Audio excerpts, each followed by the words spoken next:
الحمد لله والصلاة والسلام على سيدنا محمد وعلى آله وأصحابه أجمعين. الحمد لله والصلاة والسلام على سيدنا محمد وعلى آله وأصحابه أجمعين. أما بعد، فأعوذ بالله من الشيطان الرجيم. بسم الله الرحمن الرحيم. هو سماكم المسلمين. صدق الله العظيم. ایک سچے مسلمان کی زندگی کے متعلق ہمارا دین کیا ہدایات دے رہا ہے اور ایک سچا مسلمان ہوتا کیسا ہے. تو سچے مسلمان کی زندگی کا ایک پہلو ازواجی زندگی ہے. ایک سچا مسلمان ایک اچھا شوہر ثابت ہوا کرتا، اس لیے کہ وہ اس ازواجی زندگی کے سفر میں اسلام سے رہنمائی لیتا اور اس کے سامنے اس سفر میں اپنی حبیب صلی اللہ علیہ وسلم کی زندگی کا نمونہ ہوتا ہے. المسلم الصادق، ایک سچا مسلمان ایک اچھا شوہر ثابت ہوا کرتا، اس لیے کہ حضور علیہ الصلوۃ والسلام فرمایا کرتے تھے میں ایک اچھا شوہر ہوں اپنی بیوی کے لیے، اور تم میں بھی سب سے اچھا وہی ہوگا جو اپنی عورتوں کے لیے سب سے اچھا ہو، اور میں اپنے گھر والوں کے لیے بہت اچھا.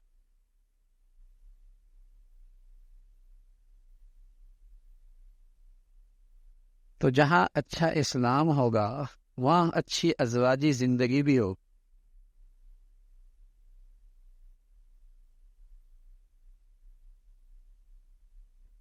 جہاں اچھی اسلامی زندگی خاتون میں ہوگی، شوہر میں ہوگی، وہ ازواجی زندگی بھی بڑی اچھی ہوگی.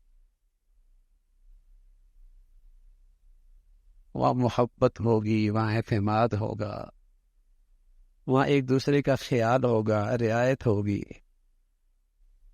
حضور علیہ الصلوۃ والسلام جب گھر میں تشریف لاتے تھے تو آتے ساتھ ہی مسکراتے چہرے کے ساتھ اور سلام کے ساتھ گھر میں حاضر ہوا. اور ہمارے اسلام کا یہ سبق بھی ہے فَإِذَا دَخَلْتُمْ بُيُوتًا فَسَلِّمُوا، جب گھر میں آؤ تو سلام کیا کرو. انس فرمانے لگے حضور علیہ الصلوۃ والسلام نے ایک مرتبہ مجھ سے فرمایا یا بنیا، اے پیارے بیٹے، اذا دخلت علی اہلک فسلم یکن برکت علیک وعلی اہل بیتک، جب گھر میں جا کرو سلام کیا کرو، اس میں تمہارے لیے بھی بڑی برکت ہوگی، تمہارے گھرانے کے لیے بھی بڑی برکت ہو.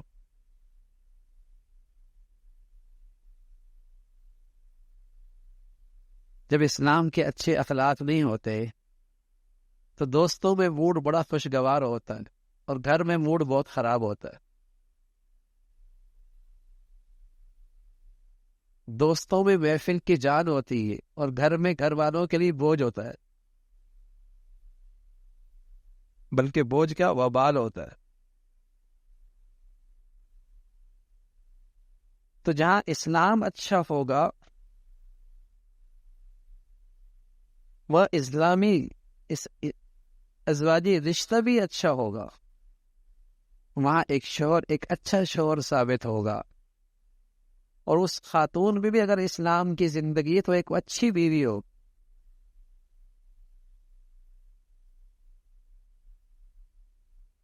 حضور علیہ الصلوۃ والسلام اپنے گھر والوں کی اتنی رعایت رکھا کرتے تھے کہ کوشش فرمایا کرتے تھے کہ کسی طرح ان کے دل کو میں خوش کر دوں، اس کی بڑی رعایت کیا کرتے اور اس کے لیے وقت دیا کرتے تھے کہ کچھ باتیں انہیں کرنی ہوتی ہیں، کچھ انہیں اپنے شوہر کے پاس بیٹھنا ہوتا ہے، اس کی بھی رعایت کیا کرتے. جب کسی کے بارے میں پتہ لگتا کہ وہ تو بس رات کو عبادت کرتا ہے، دن کو روزے رکھتا ہے، اس کے لیے اپنے گھر والے کے لیے کوئی وقت نہیں ہے، تو آپ برا مناتے، اسے ملامت کرتے تھے کہ ہمارے دین میں رہبانیت نہیں ہے کہ سب سے ہٹ کٹ کے بس ایک اللہ کی عبادت، نہ ازواجی رشتے کے اندر بھی تو عبادت ہوتی ہے، اس کا جب حق ادا کر، جب اس کی رعایت رکھی جاتی وہ بھی عبادت ہے۔ فرمایا اسلام میں رہبانیت نہیں ہے۔ عثمان ابن مظعون رضی اللہ تعالیٰ عنہ کی اہلیہ ایک دن خواتین میں آئیں تو ملے کچیلے کپڑے، خواتین کہنے کی خیریت ہے، کیا میرے شوہر کو میری پرواہ ہی نہیں ہے، وہ دن کو روزے رکھتے ہیں، رات کو قیام کرتے ہیں۔ تو حضور علیہ الصلوۃ والسلام کی اہلیہ بھی موجود تھی، حضور علیہ الصلوۃ والسلام سے کہا یا رسول اللہ ایسا معاملہ ہے۔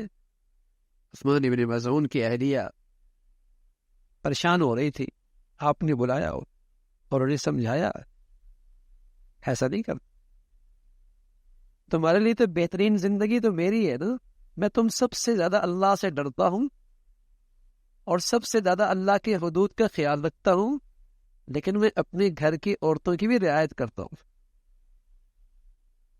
عبادت بھی کرتا ہوں براہ راست اللہ کی عبادت کی، لیکن اپنے گھر والوں کا بھی خیال رکھتا ہوں، خیال اس کی بھی رعایت رکھ۔ اور کبھی تو اللہ کے نبی صلی اللہ علیہ وسلم ایسا کرتے، ایک مرتبہ ایسا ہوا حضرت سودا رضی اللہ تعالیٰ عنہ اور حضرت عائشہ رضی اللہ تعالیٰ عنہ، حضرت عائشہ فرماتی ہے میں حلوہ پکا کے لے کے آئی اور حضرت سودا کے گھر میں لے کے آئی۔ اب سوکن تھی حضرت سودا کہ میرے گھر میں حضرت عائشہ کیوں حلوہ پکا کے لے کے آئیں، میرے گھر میں آئی تو میں کھلاؤں گا، اللہ کے نبی کو میں کھلاؤں گی۔ اب بیچ میں اللہ کے نبی بیٹھے ہوئی ہیں، ایک طرف میں، ایک طرف حضرت سودا رضی اللہ تعالیٰ عنہ۔ تو میں نے حضرت سودا سے کہا کھاؤ، اس نے نہیں کھایا، تھا کھا لو ورنہ چہرے پہ مل دوں گی، اللہ کے نبی بیٹھے ہوئے۔ فابت، اس نے پھر انکار کیا۔ میں نے ہاتھ میں لیے وہ پتلا سا تھا حلوہ، اسے حریرہ کہتے ہیں، وہ میں نے ہاتھ پہ لیا اور اس کے چہرے پہ مل دیا۔ فضحک النبی صلی اللہ علیہ وسلم، حضور علیہ الصلوۃ والسلام ہنسنے لگے اور میرا ہاتھ پکڑا اور سودا سے فرمایا اب تمہاری باری ہے، تم بھی ایسی کرو گے، اب تم بھی ذرا ایسا ہی۔ انہوں نے بھی ایسا کی۔ گھر کی زندگی تو ایک خوشگوار زندگی ہوتی ہے نا، مسرت کی زندگی، خوشی کی زندگی، رونق کی زندگی، ایک دوسرے کے لیے خوشی کا باعث۔ جنگل کا سفر تھا، میاں بیوی ساتھ تھے، فرمایا چلو دوڑ لگاتے ہیں۔ اب دوڑ لگائی تو حضرت عائشہ آگے نکل گئی، ہلکی پھلکی تھی۔ پھر دوسری بار ایسا ہی سفر کا موقع آیا، کہیں دور دور سے کوئی مرد نظر نہیں آ رہا تھا، تو فرمایا دوڑ لگاتے۔ دوڑ لگائی تو حضرت عائشہ پیچھے رہ گئی، فرمایا تل کا بھی تل کا، برابر سرابر ہو گیا بھائی، پہلے تم جیتی تھی آج ہم جیت گئے، تل کا بھی تل کا برابر ہو گیا۔ یعنی آپ علیہ الصلوۃ والسلام گھریلو زندگی، کون ہے اللہ کے نبی؟ امام الانبیاء ہیں، سبحان اللہ، اللہ کے بعد کوئی ہستی ہے تو محمد رسول اللہ کی ہے، اور ساری انسانیت کی ذمہ داری بھی ہے۔ اتنا بڑا مقام ہے، لیکن حقوق تو ہوتے نا، بچوں کے بھی ہوتے ہیں، بیوی کے بھی ہوتے ہیں، جیسے ماں باپ کے ہیں، جیسے اللہ کا حق ہے ایسے اللہ کے بندوں کا بھی تو حق ہے۔ یہ تو اسلام ہے، اس میں توازن ہے، اس میں توازن ہے، اس میں ہر ایک کی رعایت ہے۔ اسلام تو خوبصورت زندگی کا نام ہے۔ تو ایک سچا مسلمان ایک اچھا شوہر ثابت ہوا کرتا ہے۔ ہن لباس لکم وانتم لباس لہن۔ انسانی جسم کے سب سے زیادہ قریبی چیز آدمی کا لباس ہوتا ہے، یعنی سب سے قریبی رازدار بیوی کا شوہر ہوتا ہے اور شوہر کا بیوی ہوتا ہے، سب سے قریبی ہے ہی یہ، لباس سے قریبی تو کوئی چیز نہیں ہے۔ اب راز کی باتیں ہیں، اسے راز ہی رہنے دینا چاہیے، اسے محلے میں پھیلانا نہیں چاہیے، نہ وہ اپنی سہیلیوں میں اسے عام کرے، نہ یہ اپنے دوستوں میں اس کے چرچے کرے۔ راز کی باتیں ہیں، آپس کی بات۔ پھر لباس ہے، لباس کا کام کیا ہوتا ہے؟ اگر اندر کا داغ دبا ہے تو وہ چھپا لیتا ہے، اور لباس سے خوبصورتی پیدا ہوتی، رونق ہوتی۔ لباس ہے تو کمیاں تمہارے اندر بھی ہوں گی، اس کے اندر بھی ہوں گی، وہ بھی انسان ہے، آپ بھی انسان ہیں، کمزوریاں سب میں ہوتی ہیں، لیکن لباس کا کام ہے ان کمزوریوں پہ پردہ ڈال دینا، شوہر کا کام ہے ان کمزوریوں پہ پردہ ڈال دینا، انہیں چھپا لینا۔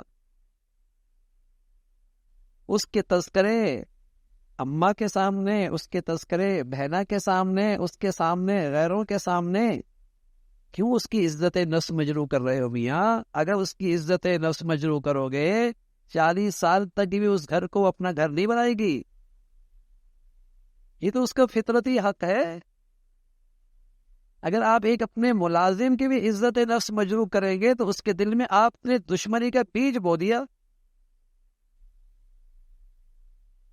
عزت نفس تو غریب ہے، امیر ہے، مرد ہے، عورت ہے، اماں کے پیٹ سے وہ اپنا حق لے کے آیا ہے، لیکن جب اس کی عزت نفس مجروح ہوگی کسی گھر میں تو وہ تو اس گھر کو اپنا گھر نہیں بنائے، وہ تو اس کا حق ملنا چاہیے۔ تو لباس ہے، تمہارے اندر بھی کمیاں ہوں گی، اس کے اندر بھی ہوں گی، کمیوں سے خالی ایک محمد الرسول اللہ ہے بس، اللہ کے حبیب صلی اللہ علیہ وسلم، باقی سب میں کچھ کمیاں ہوتی ہیں۔ آپ اپنی آنکھوں میں مثبت سوچ کی عینک پہنے تاکہ اچھائیاں نظر آئیں، منفی سوچ کی عینک نہ پہنے کہ کمزوریاں ہی نظر آئیں، ورنہ دل خراب رہیں گے ایک دوسرے سے،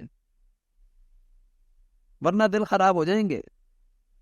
پھول کے ساتھ کانٹا ہوتا ہے، لیکن اگر عینک صحیح پہنی ہوئی ہے تو یوں دیکھو گے کانٹا تو اس کی حفاظت کے لیے ہے، کتنا خوبصورت پھول ہے۔ یہ آپ نے مثبت عینک پہنی ہوئی ہے، اور آپ نے منفی عینک پہنی ہوئی ہے تو پھول ہے تو کیا ہوا، کانٹا بھی تو اتنا بڑا ہے۔ یہ آپ نے منفی سوچ بنائی ہوئی ہے۔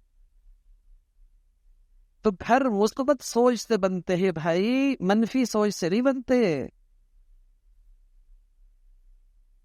المسلم الصادق، ایک سچا مسلمان، چونکہ اس کے سامنے اپنے اسلام کی تعلیمات ہوتی ہیں تو ایک اچھا شوہر ثابت ہوتا، وہ اپنے گھر والے کے لیے ایک نعمت ثابت ہوتا ہے، جیسے وہ اسے اپنے لیے نعمت سمجھتا ہے، اس کے حق میں بھی یہ اپنے لیے، اس کے حق میں بھی یہ نعمت ثابت ہوتا، نعمت ثابت، ایک اچھی زندگی۔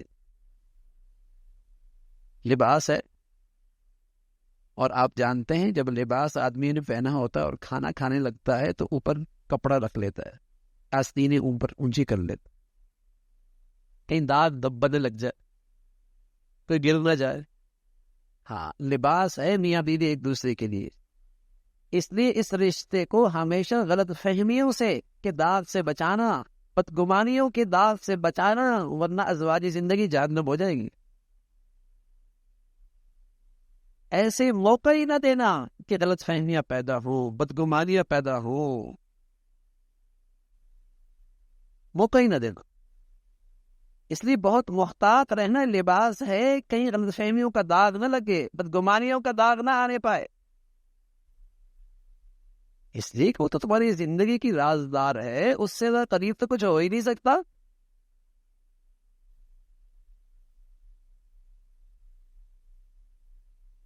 تو ایک اچھا مسلمان ایک اچھا گھر کا نگہبان، ایک اچھی زندگی، ایک اچھا شوہر بن کے زندگی گزارتا۔ اللہ کے نبی صلی اللہ علیہ وسلم اس کے لیے بہترین اسوہ ہے، بہترین اسوہ۔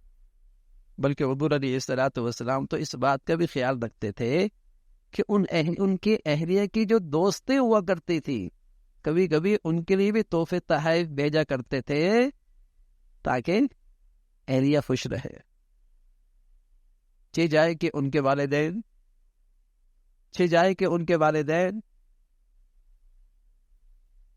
والدین کی بھی رعایت رکھی جاتی تھی.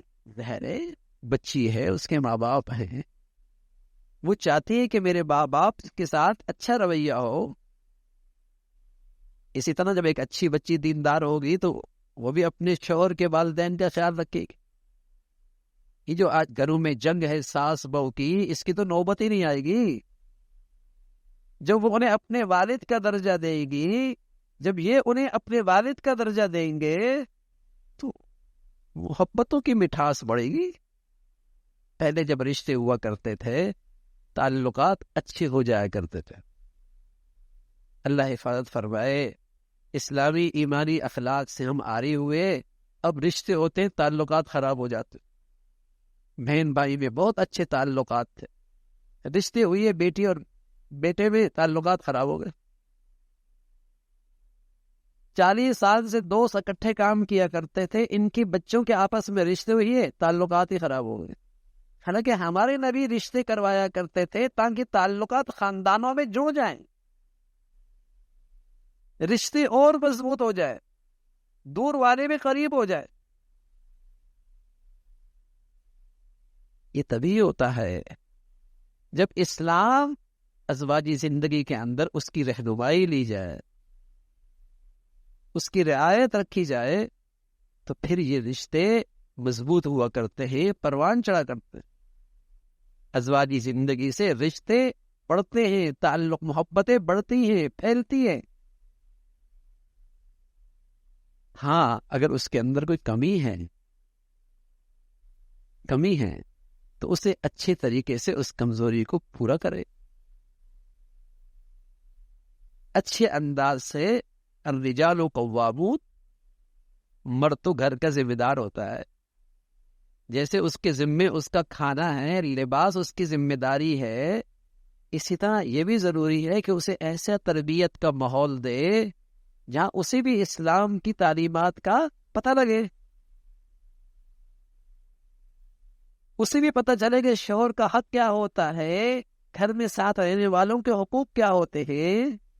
حضور علیہ الصلوۃ والسلام فرمایا کرتے تھے کہ میری شریعت میں کسی کے لیے سجدہ جائز نہیں ہے کہ کوئی کسی غیر کے سامنے سجدہ ریز ہو، نہ تعظیمی، نہ عبادت کا سجدہ، نہ تعظیم کا سجدہ. میری شریعت میں اگر سجدے کی گنجائش ہوتی تو میں عورت سے کہتا کہ اپنے شوہر کے سامنے سجدہ تعظیمی بجا جائے. لیکن ظاہر ہے اس کو کوئی اچھا ماحول دینا بھی تو اس کی ذمہ داری ہے، اچھی صحبت دینا بھی تو اب اس کی ذمہ داری ہے، اچھی دینی زندگی سکھانا بھی تو اب اس کی ذمہ داری ہے. صرف اس کے کھانے پینے کا انتظام کرنا کافی نہیں. حضور علیہ الصلوۃ والسلام فرمایا کرتے تھے میں جانے کے بعد اپنی امت میں جو سب سے مضر فتنہ دیکھ رہا ہوں وہ عورتوں کا فتنہ ہے. یہ وہی عورتیں ہوتی ہیں بیچاری جو اسلامی تعلیمات سے آری ہوتی، جو اپنے نبی کی مبارک زندگی سے آری ہوتی، وہی آری ہوتی، ایسی مخلوق ہوتی. فرمایا سب سے مضر فتنہ جو میں اپنے بات چھوڑ کے دیکھ رہا ہوں وہ عورتوں کا فتنہ ہے. جہاں تربیت کی بات ہے، اسلام کے پیروی کی بات ہے، تو فرمایا الدنیا متاع وخیر متاعها المرأة الصالحة، سب سے قیمتی چیز نیک عورت ہے. تو اس کے اندر کمی ہے تو وہ کمی بھی پوری کرنی ہے. اللہ تعالی عمل کی توفیق نصیب فرمائے. اللہم لک الحمد کلو ولک الشکر کلو. اللہم اعنا علی ذکرک وشکرک وحسن عبادتک. اللہم اعنا علی ذکرک وشکرک وحسن عبادتک. نستغفر الله ونتوب إليك، نستغفر الله ونتوب إليك.